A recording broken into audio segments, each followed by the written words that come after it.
के हमारे बच्चे, बेटे बेटियां, जिन्होंने बहुत ही शानदार यहाँ पर लोक नृत्य प्रस्तुत किया।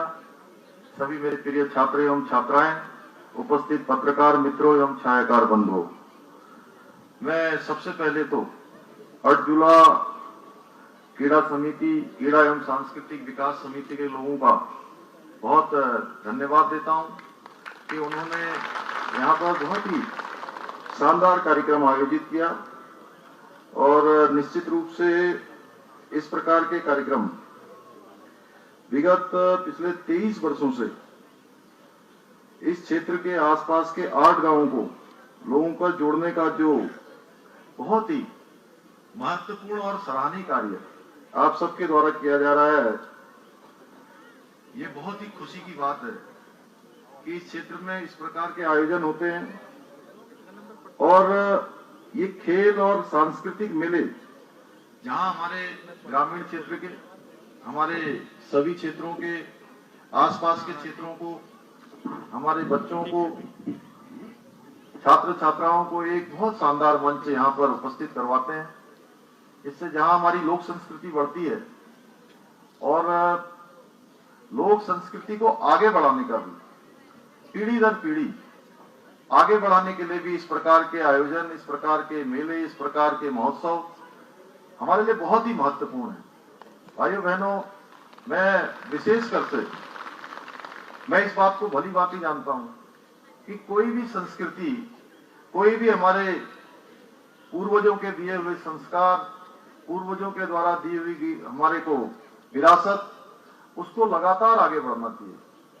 चाहे हम कहीं भी हों, अभी तो आसपास के 8 गांवों के लोग इसमें शामिल हो रहे हैं, लेकिन आज दुनिया हो, देश हो, प्रदेश हो, मैं सभी से कहता हूं कि जो भी लोग अपनी संस्कृति से कट जाते हैं, अपनी विरासत को छोड़ देते हैं, अपनी जड़ों से हट जाते हैं, तो ठीक वो वैसे ही हो जाते हैं जैसे कोई पेड़ तो खड़ा होता है, हरा भरा दिखता तो है, लेकिन अगर जड़ें सूख जाती हैं या जड़ें कट जाती हैं, उनका पोषण ठीक प्रकार से न हो पाए, तो धीरे धीरे वो पेड़ भी सूखने लगता है और एक दिन पेड़ भी गिर जाता है।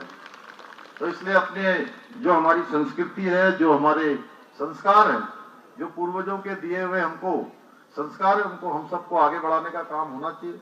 इसको देकर इस बार हमने तय किया था कि आपने देखा होगा, हर वर्ष एकादशी के दिन, दीपावली के 11वें दिन हमारे यहाँ पर पहले से ही कहीं इगास के रूप में, कहीं बूढ़ी दिवाली के रूप में ये पहले से मनाया जाता रहा।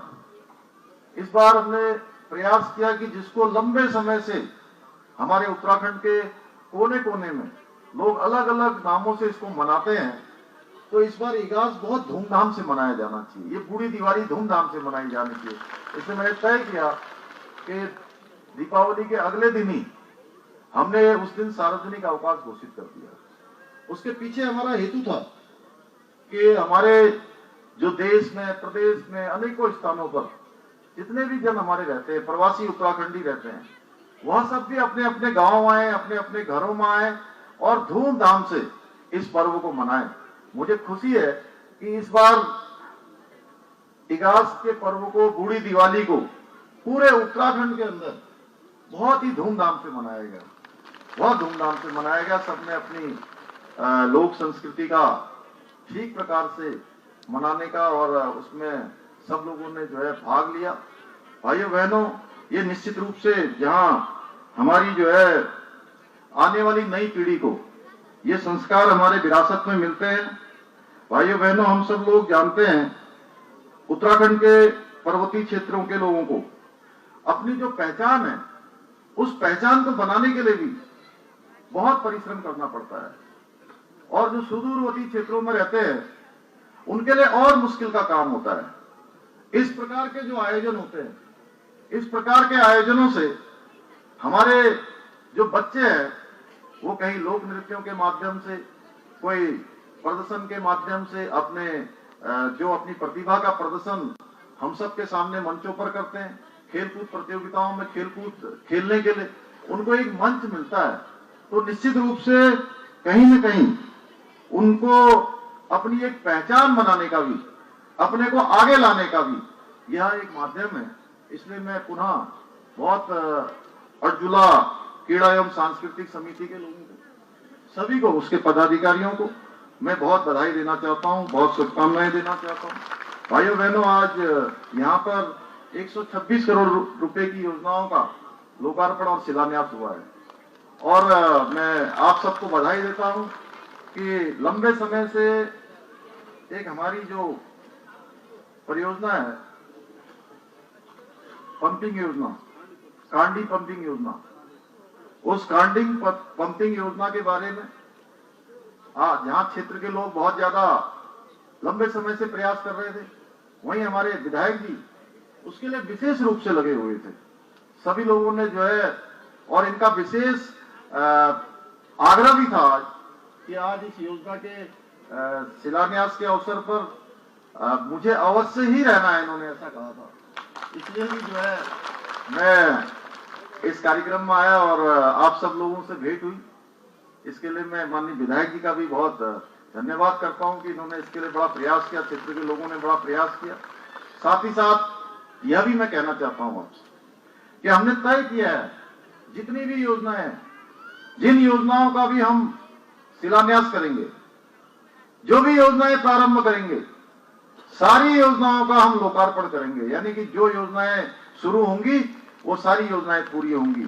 आपने देखा होगा पूर्व के समय में कभी योजनाएं शुरू तो होती थी लेकिन योजनाएं पूरी नहीं होती थी। भाइयों बहनों, हम लोगों ने इसको कार्य संस्कृति में बदल दिया है। ये कार्य व्यवहार में आ गया है कि जो भी योजनाएं प्रारंभ होंगी उन सभी योजनाओं को पूरा किया जाएगा। और कार्यदायी संस्थाओं से भी मैं कहना चाहूंगा कि काम को लेकर हम लोग बहुत संजीदगी से सारी चीजों का मैं स्वयं मॉनिटरिंग करता हूं। हमारे सारे जनप्रतिनिधि करते हैं, हमारे मंत्रीगण करते हैं, अपने विधायकगण करते हैं। अब पुरानी जो कार्य संस्कृति है हमारी, वो धीरे धीरे हमको बदलनी है। एक कार्य व्यवहार और कार्य संस्कृति जो हमारे देश के प्रधानमंत्री मोदी जी ने पूरे देश के अंदर लाए हैं, पूरे देश के अंदर जो एक कल्चर काम के लिए बना है, सब लोग काम के प्रति जो है जिस प्रकार से पूरी तरह से पेन लेकर, यानी कि उस काम को अंतिम पूरा होने तक पहुंचाने के लिए लगातार जिस प्रकार से प्रयास आज देश में चल रहा है, वही उत्तराखंड के सुदूरवर्ती क्षेत्रों तक जाने के लिए, सुदूरवर्ती क्षेत्रों तक हमारा शासन पहुंचे, हमारी सरकार पहुंचे, उसके लिए हम प्रयासरत हैं। मन से, वचन से, कर्म से हमने तय किया है कि समाज के अंतिम छोर में खड़े हुए व्यक्ति तक हमारी सरकार पहुंचेगी और हम लोगों की सेवा के लिए तत्पर रहेंगे।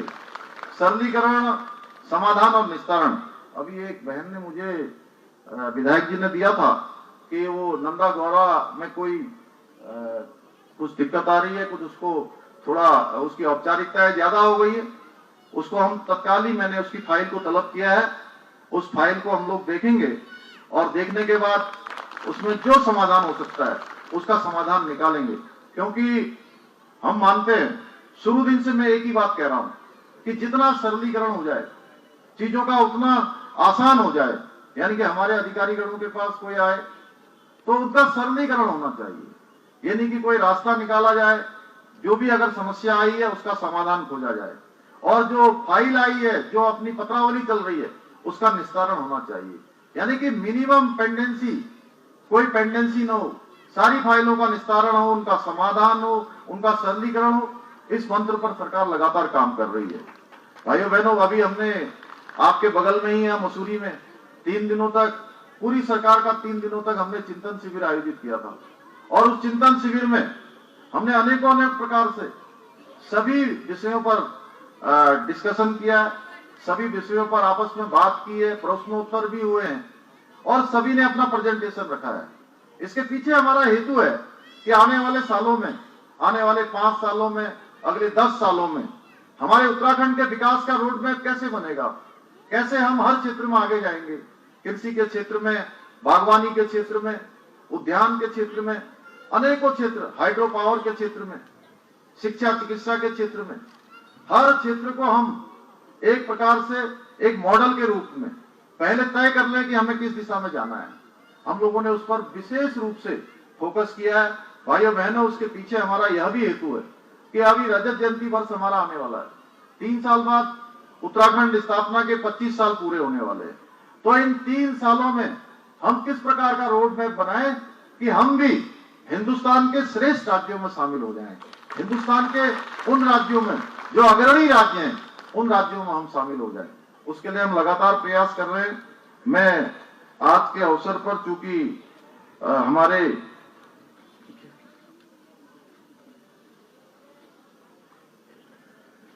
आज के अवसर पर अर्जुला क्रीड़ा एवं सांस्कृतिक विकास समिति जी ने, इन्होंने मेरे को एक बड़ा 16 सूत्रीय मांग पत्र दिया है। मैं इस मांग पत्र को ले जा रहा हूं और स्थान जो ये है, यहाँ पर मुझे बताया कि स्वास्थ्य के लिए काफी परेशानी होती है। नैनबाग भी दूर है, मसूरी और देहरादून भी यहाँ से दूर है। तो यहाँ पर एक प्राथमिक स्वास्थ्य केंद्र की स्थापना की जाएगी, मैं इसकी घोषणा करता हूँ।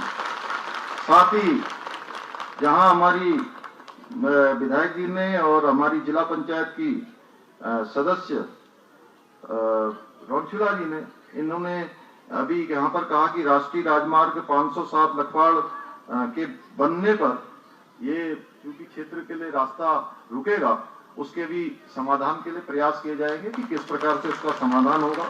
साथ ही साथ ये मेला और ये खेलकूद प्रतियोगिता यहाँ पर बहुत ही शानदार तरीके से हो रही है।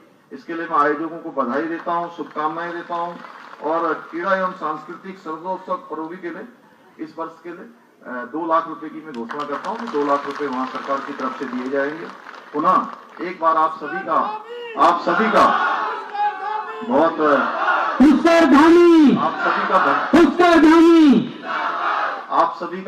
आप सब लोगों ने मेरा बहुत गर्मजोशी से यहाँ पर स्वागत किया, अभिनंदन किया। हमारी माताओं बहनों ने यहाँ पर शानदार ये नृत्य पेश किया। सब लोगों ने अपनी लोक संस्कृति को भी दिखाने का काम यहाँ पर हुआ है। आप सब लोगों ने मेरा अभिनंदन किया, स्वागत किया। मैं भी दोनों हाथ जोड़कर और अपना सर झुकाकर आप सबको प्रणाम करता हूँ। आप सबका हमसे जुड़े रहने के लिए हमारे YouTube चैनल को सब्सक्राइब करें और नई वीडियो की नोटिफिकेशन के लिए बेल आइकॉन को दबाएं। अगर आप ये वीडियो Facebook पर देख रहे हैं तो लाइक जरूर करें और ज्यादा से ज्यादा शेयर करें। धन्यवाद।